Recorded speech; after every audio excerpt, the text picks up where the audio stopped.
그래서 오늘 막 이것저것 새로 막 이것저것 튀어나왔는데 일단 얘네 시험 범위는 아니니까 막 프린트 스트림 이런 이름 막 외우고 그러지 않아도 괜찮아요.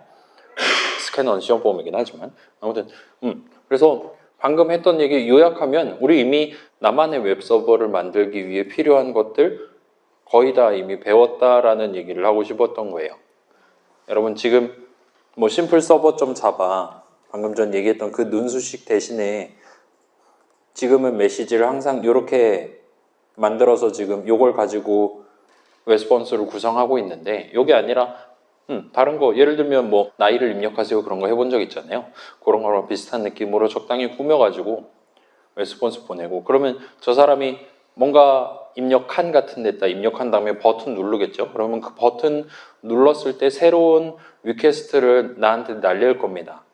그럼 이게 두 번째 리퀘스트고 여기 지금 숫자 3 적혀 있으니까 저 사람이 자기 나이 3살이다라고 얘기해 준 거구나 해서 두 번째 레스폰스를 저 사람한테 다시 나이는 뭐 마이너스 37살 차이 납니다. 이런 식으로 다음번 레스폰스를 보내거나 할 수가 있는 겁니다. 그 과정에서 그 각각이 항상 여러분이 적어둔 메서드 정의 내용물을 실행하는 거니까 요번에 핸들 호출됐을 때는 이렇게 출력하고 다음번에 핸들 호출됐을 때는 다르게 출력해야 된다라면 우리 엘포지에서 했던 거랑 동등한 느낌으로 지금 이 친구 위치가 여기니까 이번에 오른쪽 리턴하고 다음번에 아래 리턴해야겠구만 이런 것들 추가적인 데이터 위에다가 뭐 필드 잡아놓고 쓰거나 할 수 있겠죠? 얼마든지 세이브 해놓고 활용을 하실 수가 있어요. 그 다음에 조금 더 오래 기록해둘 필요가 있다. 날려버리면 안 된다는 정보는 방금 전에 나왔던 느낌대로 콘솔 탭에다가 세이브를 하는 게 아니라 뭐 data.txt라든가 그런 데다 세이브를 하도록 만든 식으로 전체 웹 서비스를 구성할 수 있을 겁니다. 그래서 원론적인 측면에서 여러분 지금 쓰고 있는 다양한 웹사이트라든가 등등도 우리가 이제까지 쓴 적 있는 그런 코드 흐름, 데이터 흐름 그대로 가져간다 보시면 될 것 같아요. 해서 그런 내용만 살짝 마무리 지어놓고 엘포지 코드 설명서 보는 걸로 넘어가 볼게요. 자, 이제 여러분의 서버랑 제 서버랑 뭔가 요청하는 방법 이렇게 요청해야 정상적인 데이터 받을 수 있다. 그런 구체적인 방식이 서로 다를 수 있습니다. 근데 그러면 이제 그 각각의 웹 서비스들을 선택적으로 이용하는 일반 사용자 입장에선 골치가 아플 거예요. 여기선 신발 신고 들어가야 되고 저기선 벗고 들어가야 되고 난리도 아닐 겁니다. 그렇기 때문에 적절한 표준이 마련돼 있어요. 그래서 표준을 따르는 정중한 요청, 리퀘스트를 보내면 그 서버가 여러분이 막 1초에 10만 번 리퀘스트하고 막 이런 짓 하지 않는 이상은 여간하면 여러분의 요청에 걸맞는 적절한 레스폰스를 해주도록 마련돼 있다 보시면 돼요. 그렇게 어떻게 리퀘스트 해야 적법한 리퀘스트로 인정받을 거냐 등등의 규칙이 정해져 있다 보시면 됩니다. 그래서 저는 에지라는 웹브라우저를 썼고 여러분 뭐 크롬이라든가 뭐 사파리라든가 그런 걸 쓸 수 있겠죠. 그런 웹브라우저를 써서 웹서버에 접속을 할 수 있었던 거예요. 다행히도 이 웹브라우저는 방금 말했던 그런 표준, 남의 집 들어갈 때 어떻게 인사해야 되냐를 잘 알고 있어요.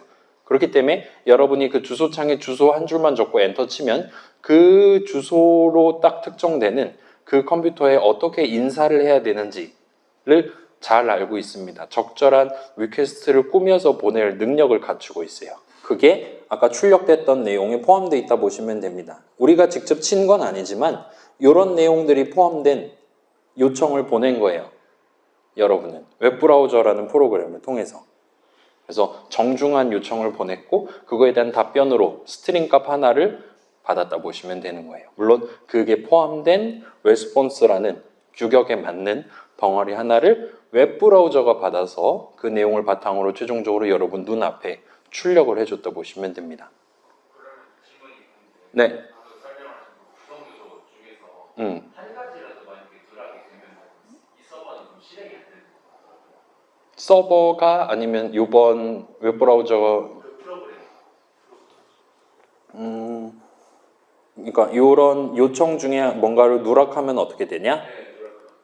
그러면 일단 표준에서는 이제 이게 누락되면 기본적으로 뭐라고 간주해라. 예를 들어 여긴 지금 보면 예를 들면 나 한국어 할 줄 알아요, 영어 할 줄 알아요 등등이 적혀 있거든요. 만약에 이게 누락돼 있으면 기본적으로 미국 사람인 줄 알아라. 같이 그런 것들은 정해져 있을 수 있어요. 근데 그렇지 않은 게 있을 수도 있겠죠. 그래서 그건 그 정도로 해주시면 될 것 같고, 그래서 지금 보면 유저 에이전트, 아마 이게 요즘 얘기 나올 만한 그런 건 것 같은데, 그래서 지금 윈도우에서 접속했냐, 뭐 맥에서 접속했냐 그런 것들도 얼추 구분해서 확인할 수 있습니다. 그다음에 웹브라우저는 이제 서버한테서 레스폰스를 받는 거잖아요. 그 레스폰스도 일종의 규칙이 있기는 하지만 뭔가 좀 요상하게 도착을 했다 하더라도 지가 알아서 유권 해석을 해서 적절하게 색깔을 입히던가 해서 여러분 눈앞에 보여주는 게 역시나 얼마든지 가능해요. 지금은 레스폰스를 보낼 때 그냥 진짜 엔간하면 적당히 한국말 나올 만한 최소한의 수준으로만 챙겨서 보내고 있다 보시면 됩니다. 아무튼 자, 지금 우리는 스트링 값을 레스폰스로서 보냈는데 결국은 걔도 숫자로서 보낸 거예요. 여러분이 원한다면 그림 한 장을 보내거나 동영상을 보내기 시작한다거나 하는 행위도 얼마든지 가능합니다. 여러분 그 유튜브 앱 같은 거 켜서 동영상 볼 수 있죠? 막 3시간짜리 동영상을 본다 칩시다. 그러면 딱 그 세모 버튼 눌렀을 때 한참 기다려야지, 3시간 다 기다려야지 0분 0초부터 쭉 재생을 시작하는 그런 개념이 아니잖아요. 그래서 그런 데 같은 경우는 한 번에 다 받고 스타트하는 게 아니라 일단 얘는 3시간짜리다 이런 걸 일단 먼저 말하고 사용자가 이제 나 지금 0분 0초부터 볼 거니까 거기 근처 내용 나한테 전달해 줘 라고 다시 요청하면 그거에 대한 응답을 시기적절하게 웹브라우저한테 다시 보내주는 식으로 소위 말하는 스트리밍이라고 하죠. 그런 방식을 쓰거나 할 수 있습니다. 아무튼 그런 것들도 전부 다 결국은 레스폰스 안에다 숫자들을 담아가면서 다음 5초 동영상 내용 요거다 이런 식으로 왔다 갔다 한다 보시면 돼요. 그래서 지금 갑자기 웹이라는 단어가 등장을 했는데 우리 수업 제목에도 과목명에도 적혀 있는 단어긴 한데 지금 당장은 이 웹이 정확히 뭔지는 모르셔도 괜찮습니다. 그래서 여러분 지금 우리 웹 서버가 어떤 데이터를 어떻게 다룰 거냐, 지금 제가 나눠드린 버전은 현재 시각, 오늘이 몇 년 몇 월 며칠 몇 시 몇 분 몇 초냐에 대한 정보를 담아서 메시지를 만들어서 그걸 레스폰스로서 보내주고 있어요. 여러분이 원한다면 이전에 배웠던 내용들 포함해서 좀 더 스마트한, 좀 더 고급 정보를 제공하는 여러분만의 서버를 만드실 수 있습니다. 그래서 지금은 직접 다루지는 않았지만 지금은 여러분이 주소창에 뒤에다가 뭐를 입력을 하시든 지금 123, 123, 123 입력하든 1234, 1234 입력하시든 항상 동등한 레스폰스를 받을 수 있기는 해요. 데이터 흐름의 한쪽이 지금 무시되어 있다고 보시면 됩니다. 인수로 뭘 넣든 리턴 값이 똑같은 느낌이에요. 근데 여러분이 원한다면 지금 요번에 사용자가 리퀘스트에 무슨 내용을 집어넣냐에 따라서 서로 다른 레스폰스를 보내도록 하는 것도 얼마든지 가능합니다. 예를 들어 로그인 기능을 제공하고 싶다. 사용자가 입력한 아이디, 사용자가 입력한 비밀번호, 그 두 가지 중요한 데이터를 웹브라우저가 서버한테 보낼 필요가 있을 거예요. 그걸 담아서 결과 페이지를 요청할 필요가 있을 거예요. 얼마든지 가능합니다. 자, 데이터 관점 그렇고, 그래서 그런 우리가 지금 켜놓고 있는 웹 서버가 언제 그런 데이터 흐름, 언제 그런 로그인 체크, 언제 그런 현재 시간 메시지 확인하는 거를 발생시킬 건지는 서버가 정하지 않아요. 누군가가 웹브라우저 같은 거 써서 주소창에 치고 엔터키를 쳤을 때부터 요 핸들 메서드 정의 내용물이 실행된다 보시면 될 것 같습니다. 그래서 이거는 지금 우리가 직접 눈으로 구경한 건 아니지만 핸들 딱 호출되자마자 시스아웃 해가지고 뭔가를 출력하도록 구성해 놨는데 웹브라우저에 주소 치고 엔터키 쳤을 때 비로소 콘솔 탭에 뭔가가 출력됐단 말이에요. 그 전까지는 출력되지 않았는데, 그래서 그거 내용으로 유추하면 사용자가 주소 적고 엔터키 쳤을 때 실제로 핸들이 호출됐다 라고 여러분이 어느 정도 유추를 하실 수가 있습니다. 그리고 그건 일단 사실이에요. 그래서 이게 마지막 슬라이드였어요. 여러분이 대략적인 규칙, 이 웹 동네에서 기본적으로 지켜야 되는 규칙만 어느 정도 납득해 둔다면 우리 전반부 때 지금 중간고사 앞두고 복습하고 있는 내용들 충분히 활용해 가면서 좀 더 복잡한 웹 서비스를 구성해 보실 수 있을 겁니다. 그래서 걔는 이제 후반부의 여흥으로 남겨두고 지금은 똑같아요. 누군가가 적절한 타이밍에 호출할 메서드에 대한 메서드 정의 내용물을 L4G 프로젝트를 통해서 약간은 간접적으로 여러분만의 서버를 만드는 비슷한 느낌으로 도전을 해보시면 좋을 것 같습니다. 까지가 내용이에요. 그래서 서버는 이거 계속 켜두면 자원 낭비니까 끄시고 일단 한번 설명서부터 봅시다. 네, 이게 설명서를 누군가 봤다면 반드시 질문을 했을 거거든? 아무도 질문하지 않았어요. 설명서 내용.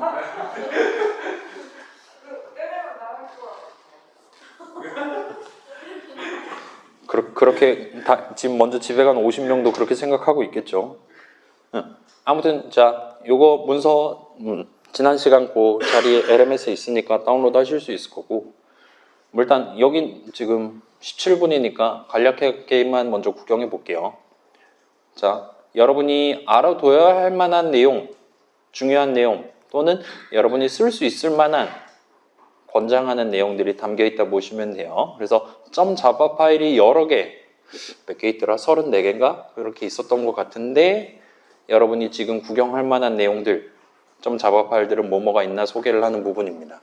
자, classroom.java 얘가 아마 제일 길 거예요, 현재는. 얘가 이제 강의실을 나타내는 클래스고 매 게임마다 새로운, 그러니까 new classroom 해가지고 인스턴스 만들어서 쓰도록 되어 있습니다. 그리고 여기는 이제 그 턴 진행 순서 9가지 여러분 알고 있나요, 다들? 대라고 하면 못 되겠지만 예를 들어 일어나자마자 누군가 죽일 수 있다라든가 내가 이번 턴에 죽인 생존자가 이제 시체가 됐을 텐데 그 시체를 이번 턴에 파먹기 시작한다든가 와 같은 세세한 규칙들이 다 요 classroom.java에 실질적으로 반영돼 있다 보시면 돼요. 그래서 얘를 직접 읽는 건 그렇게 크게 도움이 안 될 겁니다. 이 코드 자체를. 구경만 해봅시다. 여러분 안 보셔도 돼요. 요 프로젝터로만 보셔도 됩니다. src, l4g, 클래스룸 보시면 뭔가 좀 길어요. 그래서 막 데이터 이름, 그러니까 필드들도 엄청 많고 그 다음에 메서드들도 한두 개가 아닙니다. 그래서 이게 아마 어드밴스 턴이라는 메서드 있을 텐데 얘가 총 121번 호출되는 거예요. 그래서 얘 한 번 호출할 때마다 한 턴이 지나가는 겁니다. 그래서 이제 콘솔 탭에 출력해야 되면 출력하고 그 다음에 각각 상태 같은 거 확인하고 그 9가지 단계가 순서대로 여기에 순차적으로 실행되도록 적혀 있다 보시면 돼요. 그래서 아이고 이거 언제 다 만들었대? 정신 나간 놈. 제가 만들었어요. 아무튼 그래서 저걸 굳이 눈으로 구경하실 필요는 없긴 합니다. 그 다음에 이제 constants.java에는 이 프로그램 안에서 사용하는 각종 수치들이 담겨 있어요. 커먼에 있겠지. 여기는 이제 강의실 너비 높이가 얼마냐, 플레이어 몇 명이냐, 턴은 120턴까지 등등등 이렇게 담아놓고 각각 이름을 선택적으로 골라가면서 쓰고 있습니다. 그래서 얘도 그렇게 크게 건드리실 필요는 없어요. 여러분 모드라고 하죠. 모딩 게임 같은 거 막 수치 조절해서 막 더 재밌게 만들고 하고 싶을 때 이 친구 내용을 고치시면 됩니다. 그 다음에 이제 플레이어 한 명에 대한 정보, 한 칸에 대한 정보, 그 다음에 행동에 대한 정보, 사건에 대한 정보, 이번 턴에 대한 정보 같은 것들을 다 별도의 인스턴스로 나눠가지고 여기 이제 non-static field 선언들 잔뜩 적혀 있겠죠? 와 같이 돼 있다 보시면 돼요. 그래서 요거 내용은 이제 좀 이따가 구체적으로 살펴볼게요. 그 다음에 여러분은 지금 player.java 랑 player underscore yourname here.java 내용을 직접적으로 코드를 작성해서 여러분만의 플레이어 한 명을 구성하고 있다 보시면 됩니다. 그 다음에 우리 테스트 할 때 지금 program.java 내용 변경하고 있고요. 자, 그래서 여러분 지금 player.java를 보실 수가 있는데 요거는 지금 설명은 안 할게요. player.java에 적혀 있는 요 id라는 필드, name이라는 필드, 트리거 어쩌고저쩌고 요거 본 적 있는 이름이잖아요. 여기 적혀 있는 이름들을 여러분만의 그 외길 인생이라든가 난 벽이 좋아라든가 이런 데서 활용할 수 있도록 설계가 지금 돼 있어요. 그래서 여러분 여기서 디스 점을 하시면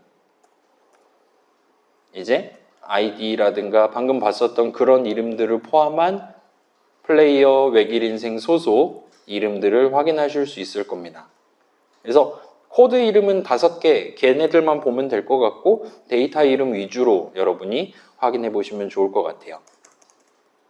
근데 얘는 눈으로 보긴 쉽지 않으니까 그거를 여기서 지금 요약해서 보여주고 있다 보시면 됩니다. 자, 모든 플레이어들은 지금 81명이니까 0번부터 80번까지 중에 하나에 해당하는 자신만의 숫자를 갖게 돼요.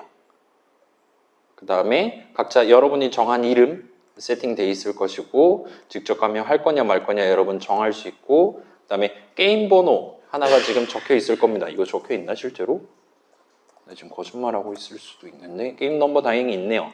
지금 게임 넘버가 몇이냐 몇 번 게임을 진행하고 있냐 역시나 여러분의 플레이어 인스턴스에 포함되어 있으니까 꺼내가지고 쓰실 수가 있습니다. 그 다음에 이번 턴에 대한 정보 턴 인포라는 친구가 있어요. 여러분 우리 마이 인포는 써봤잖아요. 그거랑 비슷하게 턴 인포라는 게 지금 필드가 잡혀 있고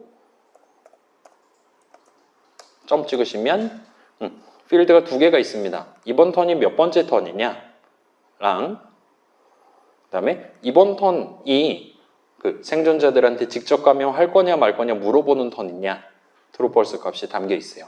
그래서 턴 넘버는 아마 중요할 것 같아요. 밑에서 실제로 쓰고 있고 그래서 얘는 그냥 걸어르냐 하고 넘어가셔도 될 것 같습니다. 아무튼 여러분이 지금 내가 서바이버 무브 호출 받았는데 내가 지금 전반부에는 왼쪽으로 갈 거고 후반부에 오른쪽으로 가고 싶다. 그렇게 분기 흐름 짜고 싶다. 라면 지금이 전반이냐 후반이냐 좀 더 정밀하게 지금이 몇 턴째냐를 알아야 되는 거잖아요. 그런 상황에서 여러분이 방금 그 턴 인포 점 해가지고 턴 넘버 값 가져와서 그게 60보다 작냐 크냐 가지고 서로 다른 전략을 취하도록 만들 수가 있다는 거예요.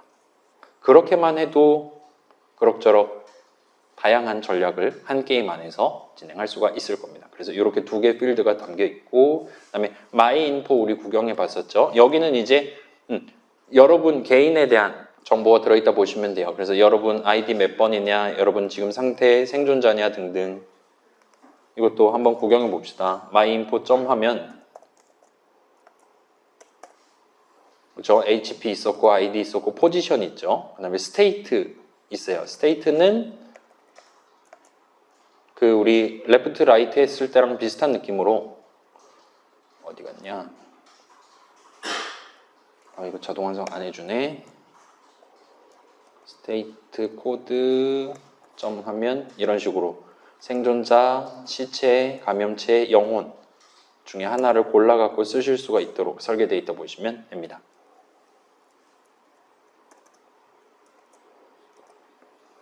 그래, 이렇게 되어 있고 현재 체력 이제 생존자라든가 영혼일 때는 여기 이상한 값 담겨 있을 수도 있어요. 시체라든가 감염체일 때는 뭐 10, 13, 16 이런 식으로 내 체력이 얼마인지 확인할 수 있습니다. 그래서 뭐 내 체력이 별로 없다면 시체를 뜯어먹는 걸 우선한다. 같이 코드 짤 수 있겠죠. 그 다음에 이거는 이제 그 시체 상태일 때 내가 몇 턴 뒤에 부활할 거냐 등등을 요거를 토대로 확인할 수 있다 보시면 될 것 같습니다. 그 다음에 현재 위치 이거 점 찍어갖고 로우랑 컬럼이랑 확인할 수 있었죠. 그 다음에 이제 여러분 그 6가지 부문 점수 확인할 수 있었잖아요. 그래서 내가 지금 생존자 맥스 점수가 몇 점이냐 확인할 수 있었죠. 그거 역시나 여러분한테 정보를 드립니다. 그래서 마이 스코어 한 다음에 점 찍으면 그 6가지 인트 값을 읽을 수가 있을 거예요. 그래서 서바이버 맥스가 예를 들면 뭐 50 이상이다. 그러면 나 이미 최대 50턴 살아본 거잖아요. 만약에 이게 맞다면 이젠 더 이상 생존을 더 신경 쓰지 않도록 그렇게 전략을 짜거나 하는 게 가능하다는 거죠. 그래서 여러분 목표 점수를 세워놨고 그 점수에 따라서 몇 턴 서로 다른 활동을 하고 싶다라면 얘를 적극적으로 이용하시면 됩니다. 그 다음에 남의 점수는 알 수가 없을 거예요. 그 사전 답사할 때도 알 수 없었죠. 그래서 여러분 점수만 확인할 수 있다 보시면 돼요. 그 다음에 여기 자 여러분 요거 써본 적 있나요? 자바의 배열 어레이 리스트는 써본 적 있다 그랬는데 일단 셀즈라는 필드가 있습니다. 보여드릴게요. 셀즈라는 필드가 있고 자, 이 친구를 쓸 때는 대괄호를 쳐서 0번째 줄, 0번째 칸과 같이 대괄호를 2번 친 다음에 점을 찍으면 여러분이 지금 0,0에 대한 정보들 중에 뭔가를 쓰겠다와 같이 근데 여기는 지금 필드가 거의 없는 걸 보실 수 있어요. 메서드 위주로만 지금 있는 상태입니다. 일단 이름 보시면 count players 보면 메소드 호출식이 구성되는데, 자, 이런 느낌으로 코드를 짜는 게 가능해요. 그리고 여러분이 이런 느낌으로 코드를 짜셔야 됩니다. 그러도록 설계를 해놨어요. 그래서 자, 이렇게 하면 0,0에 지금 플레이어가 상태 무관하게 몇 명이 있냐, 그 인트 값을 내 손에 줄 수가 있습니다. 0,0이 아니라 0,1, 그러니까 0,0이면 가장 왼쪽 가장 위 칸이잖아요. 그런 식으로 원하는 칸 하나를 찝고 거기에 지금 뭐가 몇 개가 있네, 또는 카운트 플레이어즈 말고도 카운트 액션스, 거기서 지금 행동이 몇 개가 발생을 했냐, 그 다음에 거기에 지금 사건이 몇 개가 발생했냐, 아무 사건도 발생하지 않았을 수도 있겠죠, 등등 숫자를 리턴 받을 수 있습니다. 일단 얘는 다른 것들도 있긴 한데 조금 뒤에 다시 설명을 할게요. 이게 아마 가장 어려운 부분이 될 겁니다. 현재 코드상으로. 괜찮아요? 예를 들어서 여러분 지금 열심히 스케치하고 있을 거잖아요. 예를 들어 내가 생존자인데 왼쪽에 감염체가 있으면 오른쪽으로 도망간다, 같이 코드를 짠다고 치면, 그러면 내 왼쪽에 감염체가 몇 명 있냐를 알아야 되는 거죠. 그게 0명이냐 아니냐가 난 지금 매우 중요한 겁니다. 그러면 셀즈 한 다음에 내 위치를 알아야겠죠. 내 위치보다 한 칸 왼쪽 위치, 대괄호에서 점하고 거기 있는 감염체 숫자를 여러분이 찾아서 그 숫자가 0이냐 아니냐로 조건식을 구성을 하면 돼요. 이건 조금 이따 코드 보면서 같이 확인할게요. 아무튼 이렇게 배열이라는 친구로 담겨 있습니다. 그 다음에 각각의 칸에 이제 그 플레이어 정보 있었죠. 그 다음에 행동 정보, 그 다음에 사건 정보, 여러분이 원한다면 확인할 수가 있어요. 다만 이 사건에는 그 발견은 포함되지 않는다는 거, 걔만 유의해 주시면 될 것 같습니다. 자, 그래서 좌표 다루기 약간 복잡한 얘기 있는데 여기 지금 예시 코드 적혀 있으니까 이것들 위주로 한번 살펴볼게요. 자, 내가 지금 어딘가에 있을 텐데 내 왼쪽 칸에 해당하는 포인트가 필요하다 하면 이런 느낌으로 코드를 짜실 수가 있습니다. 그래서 myInfo.position 하면 내 위치 포인트가 나올 텐데 거기다 점 찍고 주변 점 가져오기, 내 왼쪽 하면은 내 왼쪽 칸에 대한 좌표 값을 포스 레프트에 담아놓고 스타트를 할 수 있어요. 그럼 얘의 로우 값, 얘의 컬럼 값 해가지고 진행할 수 있겠죠. 그 다음에 자 3,4에서 내가 몇 칸이나 떨어져 있냐와 같은 느낌으로 거리를 재는 게 역시나 가능합니다. 내 위치 기준으로 3,4가 거리가 2칸 이상이냐 같이 확인하는 것도 가능해요. 그 다음에 이런 것도 만들어 놨어요. 그래서 내 위치 기준으로 왼쪽으로 한 칸, 위로 한 칸에 해당하는 포인트를 받고 싶다 라면 offset이라는 메서드를 쓰시면 됩니다. 등등등 여러분이 포인트 관련한 연산을 좀 더 쉽게 할 수 있도록 이런저런 메서드들을 구성을 해놨어요. 점 찍으면 포지션 있죠. 일단 점 찍으면 일단 그 내 위치 자체에 대한 가로좌표, 세로좌표가 있고요. 걔 사본 만드는 거, 걔 왼쪽 칸, 위 칸, 오른쪽 칸 얻는 거, 그러니까 어떤 좌표랑 내 위치랑 사이의 거리를 얻기 위한 거, 그 다음에 내 위치 기준 왼쪽으로 한 칸이면 이제 offset row는 0이 될 것이고 offset 컬럼은 -1 같은 느낌이 되겠죠. 이런 식으로 해서 내 왼쪽 칸의 컬럼 좌표는 몇이냐와 같이 여러분이 간단하게 진행하거나 하시는 게 가능할 겁니다. 자, 여러분 강의실 나가면 개 털리는 거란 말이에요. 일단 그거는 막아야 되는 거잖아요. 그래서 내 위치가 어디냐, 내가 지금 맨 왼쪽 또는 맨 위에 있냐 같은 것들을 체크를 할 필요가 있을 겁니다. 그런 상황에서 얘네들을 신경을 써주시면 좋을 것 같아요. 자, 그 다음에 여기가 이제 문제인데 이거 읽어본 사람 한번 손 들어볼까요? 지금 8명 남아있댔죠? 읽어본 사람 0명이 거짓입니다, 여러분. 그래요? 자, 일단 방금 전 봤듯이 이렇게 셀즈 한 다음에 대괄호를 2번 치면 총 그 9 곱하기 9 81칸이죠. 81칸 중에 한 칸을 내가 특정할 수 있어요. 그래서 이런 느낌으로 코드 짠다면 내가 지금 서 있는 그 칸, 하나를 특정한 셈이 됩니다. 걷다가 점을 찍고 여러분은 그 칸에 대한 데이터를 가져올 수가 있어요. 근데 여러 가지 방법이 있는데 일단 카운트 플레이어즈 하면 플레이어 전체 조건 없이 무조건 몇 명이 지금 나랑 같이 서 있냐 인트 값이 튀어나옵니다. 내가 있는 칸이니까 최소 한 명은 있겠죠? 그런 식으로 받아올 수 있어요. 그 다음에 자, 난 지금 감염체예요. 난 지금 시체를 먹고 싶어요. 난 지금 이동을 해야 되는 상황이에요. 근데 내 같은 칸에 시체가 있으면 가만히 있으면 걔 먹을 수 있는 거죠. 근데 그렇지 않다면 난 움직여야 되는 거죠. 따라서 여러분은 어떤 칸에 특정 조건을 만족하는 플레이어가 몇 명이나 있나를 확인해 보고 싶을 상황이 있습니다. 아마도 보통은 거기에 지금 생존자가 몇 명 있냐, 시체가 몇 명 있냐, 감염체가 몇 명 있냐를 확인하고 싶을 거예요. 예를 들어 생존자라면 같은 생존자는 쫓아가고 감염체 시체는 멀리 도망간다와 같이 코드를 짤 수 있을 겁니다. 와 같은 상황에서 여러분은 이 count if 계열 메서드를 쓸 수가 있어요. 일단 이 목표, 같은 칸에 있는 감염체 수를 확인하고 싶을 땐 이런 느낌의 코드를 짜시면 됩니다. 그럼 count에 같은 칸에 있는 감염체 숫자가 담겨 있게 될 거예요. 근데 여긴 지금 자 보시면 여기서부터 여기까지가 지금 괄호 그 메소드 출식 괄호 열고 닫고란 말이에요. 이 괄호 안에 갑자기 요 빼기 꺽쇠해서 마치 화살표 같은 느낌의 기호가 있고 그 뒤에 는는 일단 알 수 있을 것 같아요. 뭔가 요상한 느낌의 자보 코드가 적혀 있는 걸 확인하실 수가 있습니다. 수식이 적혀 있어요. 얘는 일단 결론적으로 말씀드리면 여긴 지금 코드 덩어리가 적혀 있는 겁니다. 그거에 대한 내용은 뒤에서 설명할게요. 아무튼 요거는 지금 시점에 납득하기 어려워도 여러분이 요거랑 비슷한 느낌으로 같은 칸에 있는 생존자 숫자가 필요하다. 그러면 복붙한 다음에 여기 점 찍고 infected 대신에 survivor라고 적으시면 되는 거예요. 그 마우스 갖다 대면 한국말 설명 나올 겁니다. 아무튼 서바이버면 생존자고 커프스면 시체고 등등등이에요. 물론 소울, 영혼들은 칸 위에 있는 게 아니니까 각각의 칸 위에 있는 게 아니니까 무조건 빵명이 뜨겠죠. 아무튼 아마 여러분은 이 코드를 가장 자주 적을 겁니다. 내가 지금 어떤 칸에 그러니까 내 왼쪽 칸에 생존자가 몇 명 있냐 그 0명이면 그렇지 않으면 이런 식으로 분기를 구성할 가능성이 제일 높으니까 이 코드만 일단 납득해 두시면 됩니다. 복붙해서 쓰시면 될 거예요.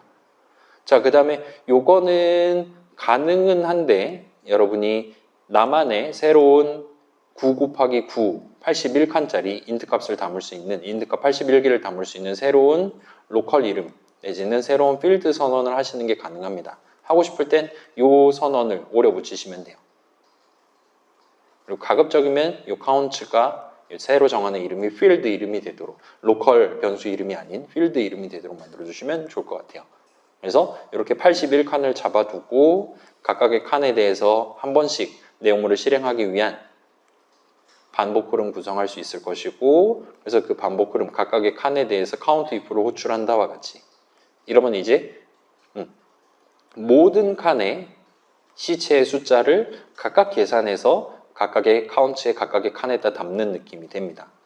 그렇게 중요한 코드 같진 않지만 아무튼 이런 느낌으로 반복 흐름을 구성하는 것도 얼마든지 가능할 거예요. 그래서 지금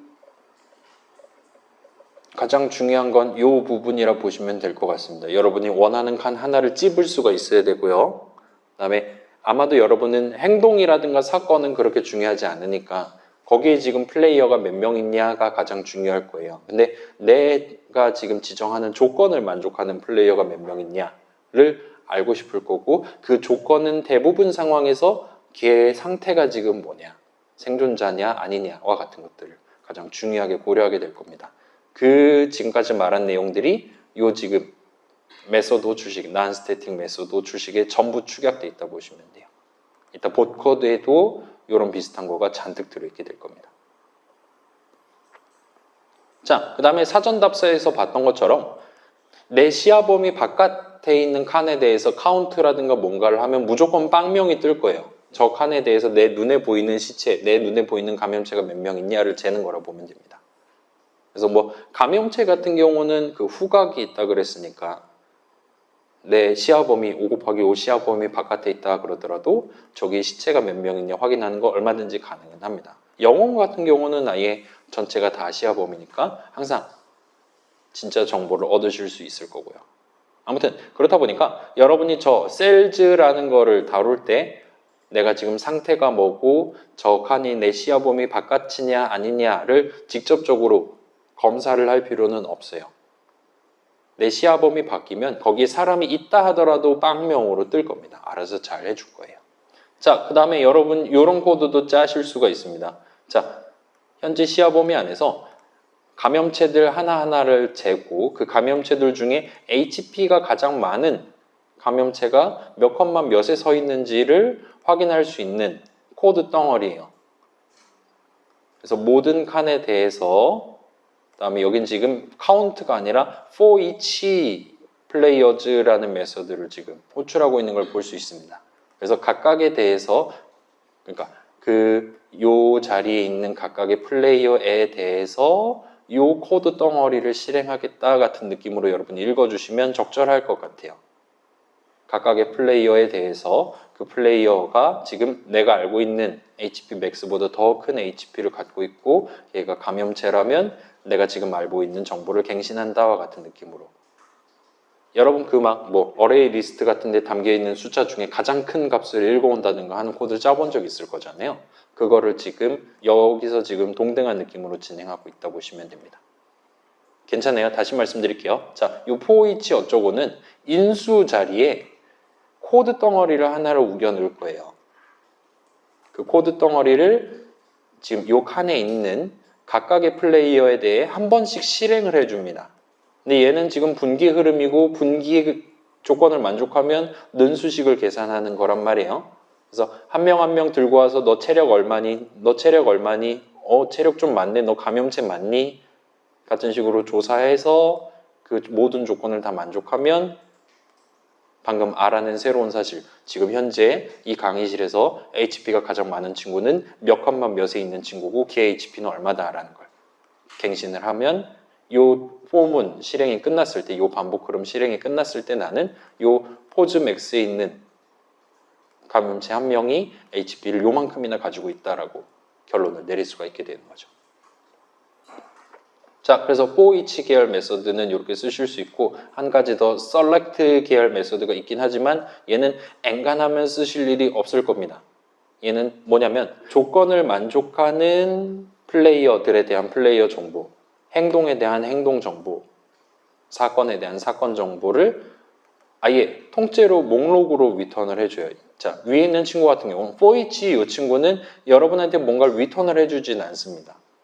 그냥 여러분이 지정한 그 코드 덩어리를 각각에 대해 실행을 해주는 거예요. 위에 있는 카운트 어쩌고 저쩌고는 여러분한테 숫자를 하나를 줄 겁니다. 인트 값 하나를 줄 거예요. 반면 그래서 감염체인 모든 친구들에 대한 플레이어 인포, 그 각각의 플레이어에 대한 정보, 인스턴스를 모아서 받고 싶다라면 셀렉트를 쓰실 수는 있습니다. 근데 아마도 얘는 여간에서는 진짜 복잡한 거 짜는 게 아닌 이상 쓰실 일이 없을 거예요. 이 정도로만 해주시면 되고, 자, 네. 가장 HP가 많은 감염체라는 정보를 아는 건 어떤 장점이죠? 그건 당신의 컨셉에 따라 다른 거죠. 그러니까 그게 실질적으로 내 점수, 그러니까 우리 L4G 과제 점수에 얼마나 도움이 되냐는 사실 도움이 안 될 수도 있어요. 그렇긴 하지만 알고 싶다면 이렇게 할 수 있다.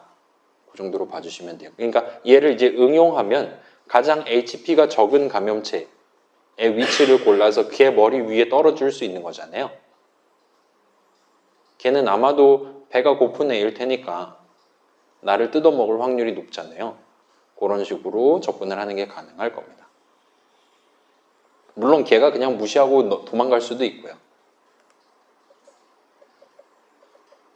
자, 그 다음 이제 방금 전 봤던 이런 표현을 일단 프로그래밍 동네에선 수식이고 람다식이라고 불러요. 람다 여러분 본 적 있죠?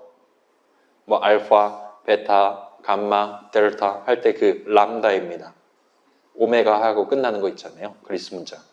아무튼 람다식이라고 부르고 일단 한 줄 요약하면 얘는 코드 덩어리인데 수식 적는 자리에 적을 수 있는 코드 덩어리예요. 그래서 이런 느낌으로 적을 수 있고 얘 의미는 이렇게 받아들이시면 적절합니다. 일반 메서드, add라는 메서드에 대한 메서드 정의 이런 식으로 구성할 수 있다 치면 인수 2개 받고 인수 2개 받고 걔를 더해서 최종적으로 리턴한다. 와 같이 메서드 정의를 적을 수 있다면 얘를 수식으로 표현하는 게 가능해요. int 값 2개 받아서 최종적으로 덧셈한 걸 리턴한다. 그리고 얘를 한 단계 더 축약하면 아래와 같이 적을 수가 있게 됩니다. a, b를 받고 수식 계산 결과 값은 그 둘을 더한 값이다와 같이 적는 셈이 돼요.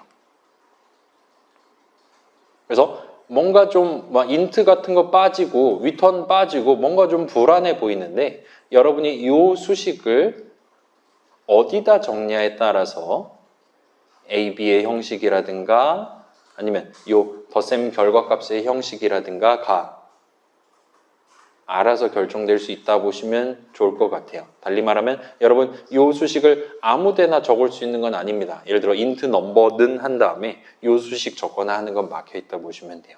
아무튼 자 우리는 지금 요거를 압축해서 이렇게 쓸 수 있다 정도까지만 납득을 해주시면 되고 다시 돌아가 볼게요. 자, 요 나와 같은 칸에 있는 감염체 수 확인하기에서 자 감염체 숫자를 리턴하는 메서드에 대한 메서드 호출식인데 이 조건을 만족하는 플레이어 숫자를 리턴하는 거예요. 그래서 조건은 뭐냐? 어떤 플레이어가 있을 때 걔의 상태가 감염체냐? 이러면 이제 true 또는 false가 나오겠죠? 내 조건은 그 친구의 상태가 감염체인지 아닌지 여부로 결정한다. 와 같이 정한 셈입니다. 그래서 각각의 플레이어들에 대해서 한 번씩 집어넣고 이 코드를 실행할 거예요. 이 수식을 계산할 겁니다. 그래서 true가 뜨는 친구가 총 몇 명이 있냐를 최종적으로 리턴해 준다고 보시면 돼요. 여러분이 예를 들어 id가 3인 친구가 존재하냐 count if로 잴 수 있습니다. 상태도 잴 수 있고요. HP도 물론 잴 수 있고요. 등등등이에요. 라고 봐주시면 좋을 것 같아요.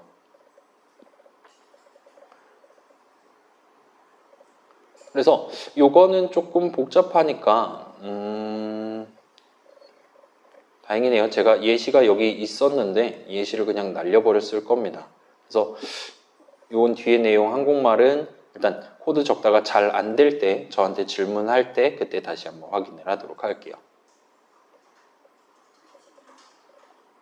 자, 코드 작성할 때 유의할 사항입니다. 요건 여러분 지금 읽어볼 필요가 있을 것 같아요. 자, 우리 지난주에 코드 짤 때 여러분 게임 번호 똑같은 거 집어넣으면 결과 똑같이 나온다 그랬잖아요. 여러분의 플레이어도 항상 그 규칙을 만족해야 됩니다. 달리 말하면 오늘 우리 파일을 배웠잖아요. 그죠? 예를 들어 매번 실행할 때마다 data.txt에서 숫자를 읽어와서 그 숫자에서 1을 더하고 다시 data.txt 저장하는 코드를 짠다 칩시다. 그러면 걔 컨트롤 F11 누를 때마다 내 손에 처음에 0 담겨있다, 1 담겨있다, 2 담겨있다 할 수가 있게 되는 거잖아요. 동일한 코드를 실행함에도 불구하고 걔를 몇 번째로 실행하냐에 따라 또는 언제 실행하냐에 따라 데이터가 서로 달라질 수 있는 거예요. 그리고 데이터가 서로 다르다는 건 어쩔 때는 조건식이 true고 어쩔 때는 조건식이 false가 나오도록 구성하는 것도 가능하다는 겁니다. 근데 여러분이 L4G 플레이어 코드 짤 때는 절대로 그런 데이터를 다루도록 하면 안 돼요. 따라서 여러분은 절대로 이 프로그램 바깥에서 데이터를 가져오거나 이 프로그램 바깥으로 데이터를 보내거나 하시면 안 됩니다. 그래서 뭐 쉽게 말하면 세이브로도 못 하고요. 주사위 쓰면 안 되고요. 현지 시간 쓰시면 안 되고 그런 조건들이 붙어 있다 보시면 돼요. 그래서 우리는 다루진 않았지만 여러분 이거 공창검 때 써봤습니까? 랜덤이랑 클래스 써봤습니까? 썼으면 기억났을 거예요. 그렇죠? 이거 쓰면 주사위 굴릴 수 있는데 여러분 L4G 플레이어는 주사위를 굴리면 안 돼요. 그러니까 매번 실행할 때마다 매번 똑같은 게임 번호 했는데 요번엔 왼쪽으로 가고 다음번에 오른쪽으로 가고 그러면 안 된다는 겁니다. 그러면 매번 실행할 때마다 점수가 다르게 나오잖아요. 그러면 이거 제가 최종적으로 여러분 L4G 과제 점수 낼 때 컨트롤 F12를 몇 월 며칠 몇 시에 냈냐에 따라서 여러분 과제 점수가 달라져 버릴 수가 있는 거예요. 우리 81명 중에 단 한 명이라도 그 짓을 하면 안 됩니다. 그래서 이 규칙은 여러분 중요하니까 이거 나중에 유튜브로 보고 있는 친구들은 꼭 체크해 주시면 좋을 것 같아요. 자, 그 다음에 두 번째. 요거는 조금 성능적인 이슈예요. 자, 여러분의 .java 파일에는 절대로 스태틱을 적으시면 안 돼요. 필드, 새로운 데이터 뭐 담아야 돼서 필드 선언한다. 걔에다 스태틱 붙이지 마시고 꼭 non-static 필드로서 담아주시면 좋겠습니다. 그렇다 보니까 뭐 메서드 정의할 때도 가급적이면 non-static 메서드로 정해놓고 쓰시면 좋을 것 같아요. 그 다음에 설명 잘 달아놨으니까 한국말로 심지어 달아놨으니까 여러분 거기 적혀있는 내용 토대로 확인해 보시고 그래도 모르겠다라면 톡방에 물어보거나 해서 진행하시면 될 겁니다. 그 다음에 자꾸 여러분 나 영혼 상태로 뭐 예를 들어서 영혼 상태로 뭐 60턴을 보냈네 뭐 계속 오른쪽으로 나가버리네 그런 마음 아픈 상황을 여러분 GUI로 구경해 보실 수가 있게 될 거예요. 내 플레이어가 자꾸 영혼 페널티를 받고 있다면 아마 이 세 가지 정도가 문제 원인이 되지 않을까 싶습니다. 첫 번째는 여러분 우리 부등호 연산자 쓸 수 있죠. 크다 작다 할 때 만약에 두 숫자가 같으면 어떻게 해야 되냐를 조금 더 신경 써서 체크를 해주셔야 돼요. 괜찮아요? 작다의 반대말은 크다가 아니라 크거나 같다입니다. 같은 느낌으로 그거를 꼭 잘 신경 써서 체크를 해주시면 좋을 것 같아요. 같을 때는 큰 거랑 똑같은 취급을 한다. 작은 거랑 똑같은 취급을 한다. 와 같이 분기울음 짤 때 구성해 주셔야 되고 그 다음에 자, 내가 지금 감염체가 없는 칸으로 이동을 하고 싶어요. 생존자인데 근데 위아래 왼쪽 오른쪽 다 감염체가 없습니다.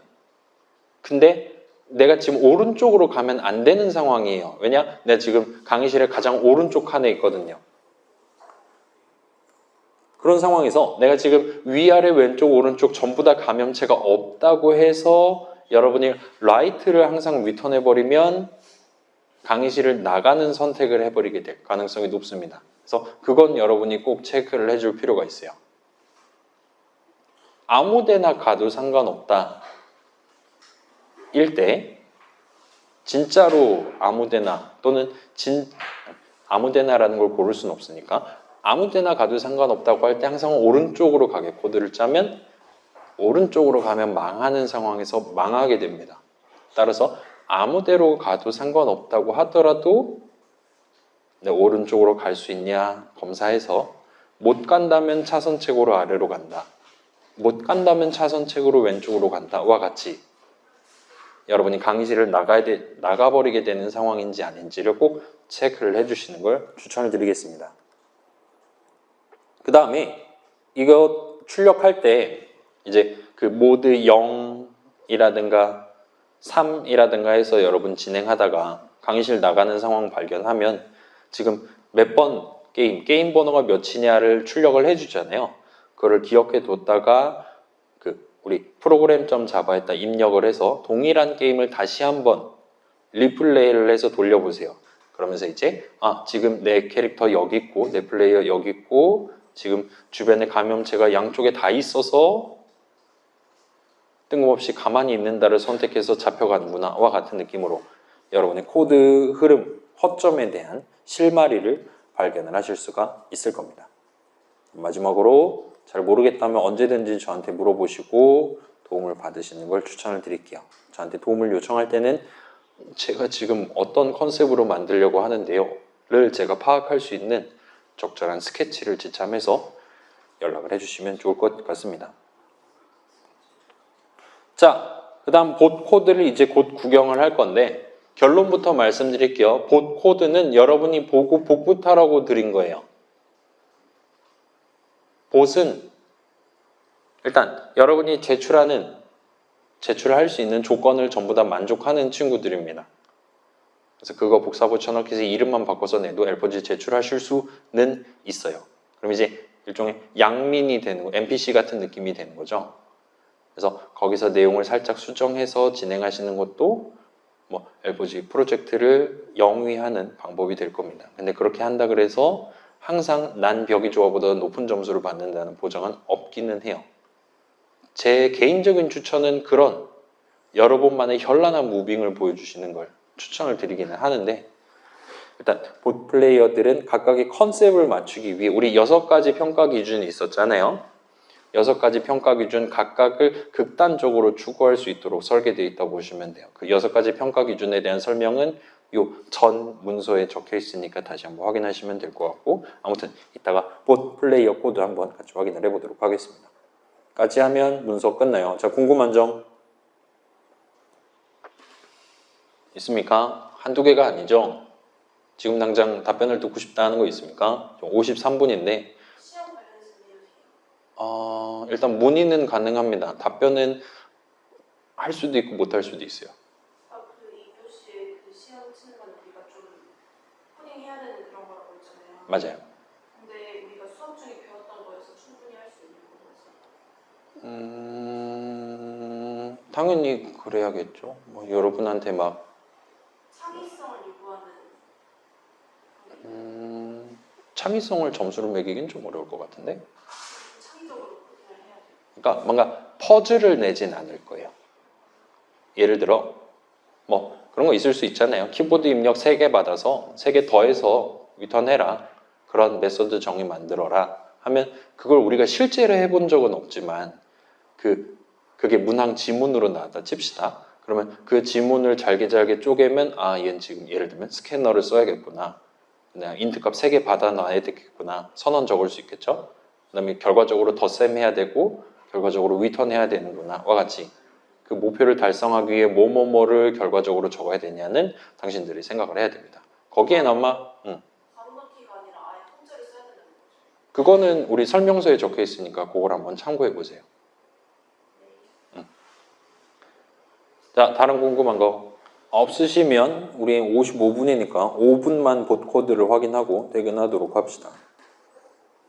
자, elpoji.bot를 열어보시면 코드가 총 7개가 적혀 있을 거예요. 그래서 지금 평균 183점을 받고 있는 시체 폭탄 봇 친구들은 이 bot underscore corpus bomb.java 내용에 입각해서 이 게임을 플레이하고 있습니다.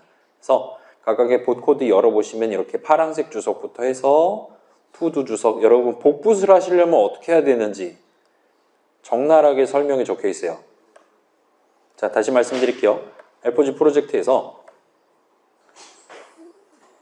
요 elpoji.bot 까서 열어보시면 7가지 코드가 있는데 요거 등등 7가지 코드가 있는데 지금은 맨 위에 거를 열어보고 있다 보시면 됩니다. 이 친구 플레이에 대한 요약 간단하게 적혀 있고 직접 감염 할 거냐 말 거냐 중요한 이슈죠. 시체 폭탄 친구들은 직접 감염을 항상 수락하지만 이 친구들은 실질적으로 직접 감염을 받지는 않아요. 그 다음에 이 친구들은 생존자 상태를 단 한 턴도 누리지 않습니다. 계속 배치 유예를 해요. 왜냐면 얘는 시체 점수만 극단적으로 추구하는 애거든요. 그래서 생존자 2개를 그냥 드랍을 하고 바로 부활하자마자 시체가 될 수 있는 상황에서 그렇게 쿨다이를 해서 시체가 되고 감염체로 일어나면 바로 역한 열심히 이동해서 정화 기도를 드리도록 설계되어 있습니다. 그 다음 배치할 때는 현재 시점에 감염체랑 시체가 가장 많은 칸을 골라서 그 위치에 뚝 떨어지도록 만들어놨어요. 근데 강의실에 시체나 감염체가 아무도 없다. 예를 들어 게임 처음 시작할 때 그러겠죠. 그때는 배치 유예를 하도록 설계되어 있습니다. 기다려요. 직접 감염 적용돼서 막 누구 찢어 죽이고 할 때까지 기다립니다. 무조건. 그 다음에 여기 지금 시체 감염체 몇십 명 있구나. 거기를 딱 골라서 거기서부터 게임을 시작하는 거예요. 징글 맞은 친구죠. 그래서 영혼 배치 코드 한번 볼까요? 자, 영혼이니까 전체 칸 다 볼 수 있잖아요. 그렇기 때문에 전체 칸엔 하나하나당 시체 감염체가 어디가 제일 많냐를 잴 수가 있을 겁니다. 그럼 어떻게 재나 한번 확인해 보죠. 해서 아까랑 비슷한 느낌이에요. 포문 해가지고 반복하고 각각의 칸에 대해서 시체 숫자랑 감염체 숫자량을 재고 해서 그걸 토대로 가장 많은 칸을 발견해서 최종적으로 그 칸으로 부활하겠다라고 고르는 셈입니다. 근데 지금 찾아봤더니 시체 감염체 가장 많은 칸 보니까 빵명이 가장 많다라고 돼 있다면 이 아래에 있는 코드를 실행함으로써 오류를 발생을 시켜요. 강의실 파괴를 시도합니다. 그래서 결론적으로는 배치 유예를 시도를 하게 돼요. 그래서 여기서 지금 count if를 쓰고 있고 get distance 쓰고 있고 등등으로 보시면 될 것 같아요. 그래서 감염체 move, 자, 이 친구 시체 폭탄 친구는 정화 기도를 할 거예요. 그렇기 때문에 같은 칸에 시체가 있으면 다른 칸으로 이동하려고 시도를 하고 같은 칸에 시체가 없으면 가만히 있는다를 고를 겁니다. 와 같이 해서 별도의 메소드로 만들어 놓은 저 친구를 써서 진행하게 될 거예요. 등등등등등입니다. 그래서 여기 보면 나랑 같은 칸에 조건을 맞는 플레이어 숫자를 잴 건데 시체인 친구 숫자를 잴 거고 그게 0보다 크냐를 조건식으로 지정한 셈이 됩니다. 뭔가 복잡해 보이지만 결국은 그 짓을 하고 있어요. 그 다음에 생존자 코드 그냥 빈 칸입니다. 어차피 얘는 단 한 번도 호출 안 될 거거든요. 그래서 빈 칸으로 놨던 걸 볼 수 있습니다. 극단적인 놈이에요. 그래서 얘는 생존자 맥스 점수 그래서 시야 범위 같은 거 반영하도록 되어 있고 얘는 이제 그 감염체 토탈 점수 그다음에 얘는 그 발견 점수 있죠. 생존자 토탈 점수 마지막으로 얘는 그 감염체 맥스 점수를 누리도록 설계가 되어 있다 보면 돼요. 그다음 마지막으로 지금 코드가 6개군요. 미안합니다. 자, 요 혼돈이라는 봇이 있는데 이 혼돈 봇은 아쉽지만 여러분이 쓸 수가 없어요. 얘는 실제로 그 우리 사전 답사에서도 등장하지 않은 친구입니다. 얘는 그 주사위를 굴리도록 되어 있는 친구예요. 그래서 여관에서는 여러분이 얘 코드는 보지를 않는 거를 추천을 드리겠습니다. 아무튼 얘 제외하고 다른 친구 내용 확인해서 나한테 마음에 드는 친구 있다면 그 친구 코드를 복붙해서 오시면 될 것 같아요. 주의할 점은 지금 살짝 나오기도 했는데 위에 볼게요. 자, 이 친구 내 밑에 시체가 깔려 있다면 주변 칸으로 도망간다 해서 이런 느낌의 요상한 메소드 호출식이 적혀 있단 말이에요. 얘는 지금 이 동일한 점 자바 파일에 별도의 메소드 정의 적어 놓고 그거를 활용하고 있습니다. 이 안에서는 별도의 데이터를 활용해서 추가적인 필드를 활용해서 목표를 수행하도록 돼 있어요. 그렇기 때문에 여러분이 봇 코드를 복사하고 싶다. 봇.java 자바 있는 메소드 정의 내용물을 뜯어오고 싶다라면 그 안에서 사용하는 데이터 이름, 코드 이름에 대한 선언 내지는 정의까지 한 세트로 복붙을 해와야 이전이랑 동등한 느낌으로 실행된다라고 봐주시면 좋을 것 같아요. 귀찮다. 그럼 전체를 복사해서 오시는 것도 방법이긴 합니다. 자, 봇 관련해서 궁금한 거 있습니까? 설명은 되게 어렵잖아요. 근데 실제로 해보면 어려운 게 아니라 불가능하다는 걸 깨닫게 될 겁니다. 그래서 이 프로젝트를 하는 거예요. 우리 60명 전부 다 절대로 400점 따는 걸 보장할 수가 없어요.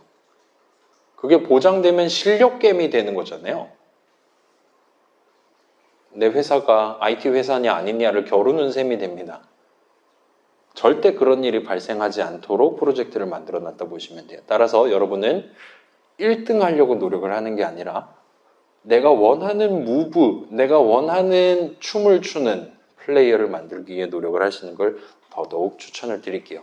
그렇게 한다 하더라도 여러분은 확률적으로 1000판에 한 판은 300점 따는, 350점 따는 플레이어 얼마든지 만들어 보실 수 있을 거예요. 기억나요? 여러분 우리 지난주에 난 벽이 좋아랑 외길 인생이랑 했잖아요. 걔네들도 180점, 190점 나오는 애들입니다. 여러분이 조금만 신경 써서 강의실 안 나가게, 그 다음에 뻘짓을 안 하게, 괜히 막 점수 딸 것 같지도 않은데 막 정확히도 안 들이고 막 벨벨거리고 있다. 그런 짓 안 하게만 코드 짜셔도 충분히 200점 넘는 점수 가져가실 수 있을 거예요. 그래서 그렇게만 해주시면 좋을 것 같습니다. 자, 뭐 다른 궁금한 거 있는 친구들 개인적으로 물어보시고 일단 수업은 여기까지 하는 걸로 할게요. 고생하셨습니다. 우리 다음 주 시험이잖아요. 시험 공부는 그래요. 일단 시험 공부를 하러 가도록 합시다.